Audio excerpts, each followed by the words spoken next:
Clôture dans le vert ce soir pour le CAC 40. L'indice parisien gagne 0,66% à 6489 points.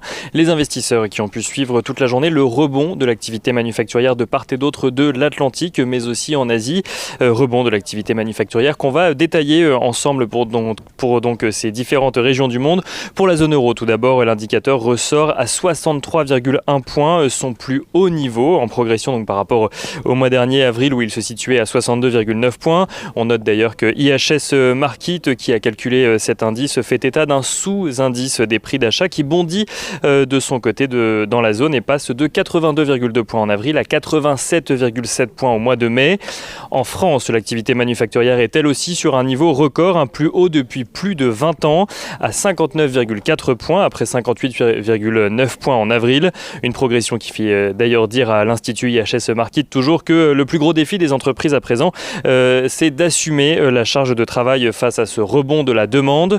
En Allemagne, la tendance est légèrement différente. L'activité manufacturière recule légèrement après le record du mois d'avril à 66,2 points.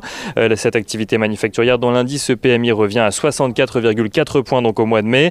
L'Allemagne qui constate toujours un rebond de la demande mais dont le secteur manufacturier souffre de tensions en matière d'approvisionnement.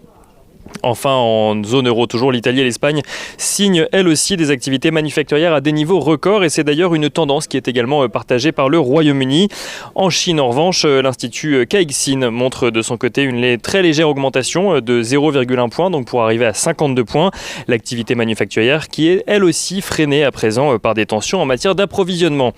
Et direction les États-Unis à présent où l'indice ISM fait état de son côté d'une progression donc de l'activité dans le secteur également. L'indice qui passe de 60,7 points en avril à 61,2 points au mois de mai, traduisant donc une reprise qui continue de la demande dans le pays. Les entreprises qui doivent d'ailleurs faire face aux États-Unis à présent à une pénurie de main-d'œuvre alors que l'indice de l'emploi dans le secteur passe de 55,1 points au mois d'avril à un peu moins de 51 points au mois de mai.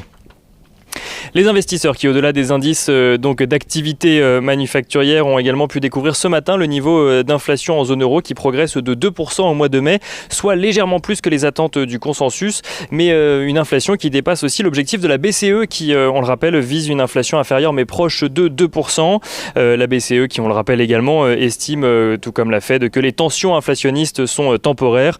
En l'occurrence, la progression des prix en zone euro s'explique essentiellement par ceux de l'énergie dans la zone. Et au sein de l'Union européenne, on note que la Commission européenne annonce qu'elle va emprunter 80 milliards d'euros cette année via des obligations de long terme afin de financer une partie du plan de relance européen.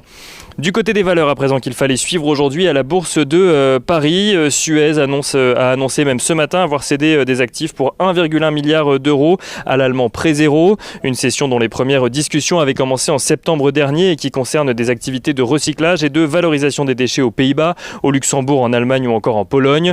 Le montant de la transaction qui correspond d'ailleurs globalement au chiffre d'affaires 2019 cumulé des entités en question. Suez qui ce soir clôture en très légère progression, gagne 0,10%. On note que les immatriculations de voitures neuves également ont progressé de plus de 46% sur un an au mois de mai.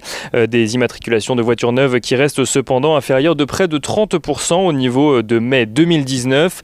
Les valeurs concernées, à savoir Renault ou Stellantis, clôturent dans le vert ce soir. Renault gagne 0,55%, tandis que Stellantis gagne 0,27%. Et on finit avec l'agenda de la journée de demain. Demain, les investisseurs suivront l'évolution des prix à la production au mois d'avril en zone euro, mais aussi les ventes au détail en Allemagne. Ils suivront surtout et ils attendront la publication du livre beige de la Fed qui sera publié à 20h après la clôture du marché parisien. Et côté entreprise, le fabricant de catamarans Catana publiera ses résultats du premier semestre.